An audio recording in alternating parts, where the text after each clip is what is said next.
এটা আপনার হাতেই হয়েছিল। তো আশা করি প্রত্যেকটা বাগানই গেঁদা গাছ লাগাচ্ছেন, আর যদি তার মধ্যে যদি এরকম চাপ গেঁদা একটা একটা করে থাকে তো বাগানের অনেকটা শোভা বেড়ে যায় আর প্রচুর ফুল আসছে। তো একটি গাছ আছে, পরের বছরের জন্য এটার বীজ রাখবো এবং তার থেকে চারা তৈরি করে সবাইকে দেবো এবং নিজেও লাগাবো। তো আপনারা অবশ্যই বীজগুলো সংগ্রহ করে রাখবেন। যারা নার্সারিতে নিচ্ছেন তাদের হাইব্রিড ভ্যারাইটির বীজ সংগ্রহ করে রেখে কোনো লাভ নেই, কারণ হাইব্রিড ভ্যারাইটির বীজ থেকে খুবই কম চারা তৈরি হয় আর একবারে খুবই কম হয়, মানে না হওয়ার মতন। তো দেশি চারা যদি পান তো দেশি চারার বীজ অবশ্যই সংগ্রহ করে রাখবেন পরের বছরের জন্য। আর এখানে দেখতে পাচ্ছেন গাছগুলো খুব ভালো আছে। আর লেটু শাকগুলো দেখুন, লেটু শাকগুলো খুব ভালো হয়েছে। আর বিমসগুলো ধরছে আস্তে আস্তে, এই যে বিমসগুলো ছোট ছোট অনেক হয়ে আছে, আরও অনেক হবে, ফুল দিচ্ছে।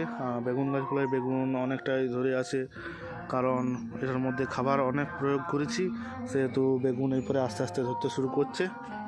আর এখন একটু রোদটাও দিচ্ছে, সেহেতু গাছের গোড়াতে রোদ পাচ্ছে, সেহেতু গাছের গ্রোথটা অনেকটা বেড়েছে।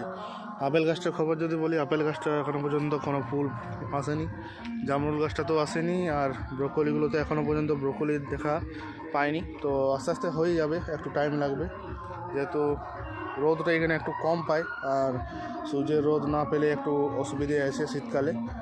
আর বাকি এখানে ধনে পাতাগুলো সব ঠিক আছে। আর পিকনিক হচ্ছে সেহেতু গান বাজছে। তো আর এই লাউ গাছটা এখানে তোলা হয়েছে, এই জামরুল গাছটার উপরে তুলে দিচ্ছি, কারণ এটার মধ্যে থেকে যদি লাউ ধরে তো লাউ ধরবে, নাহলে শাক খাওয়া হবে। লাউ শাক খেতে খুবই ভালো লাগে। একটা কড়ি চলে এসছে, এগুলো ফুল, কড়ি নয়, এগুলো ফুল, এগুলো পুরুষ ফুল। তো এগুলো থেকে লাউ হবে না। বাকি গাছগুলো সব ঠিক আছে। এই যে পালংগুলো এখানে আছে, পালংগুলো আস্তে আস্তে হচ্ছে। বাকি সব এখানে পালংগুলো সব ঠিক আছে। আর এদের টুরি গেঁদার ফুল ছোট ছোট ফুটে, খুবই কম। বাকি এই গোলাপ গাছটা টুকগুলো পিঞ্চিং করে দিয়েছিলাম, সেহেতু আরও বেশি হবে এবং পরবর্তীকালে আরও প্রচুর ফুল হবে। পুনকোগুলো সব খেয়ে নেওয়া হয়েছে, আরও জল দিয়েছি, তো আরও নতুন নতুন বেরোচ্ছে। বাকি টগর গাছটা, এই যে টগর গাছটা এখানে ঠিক আছে।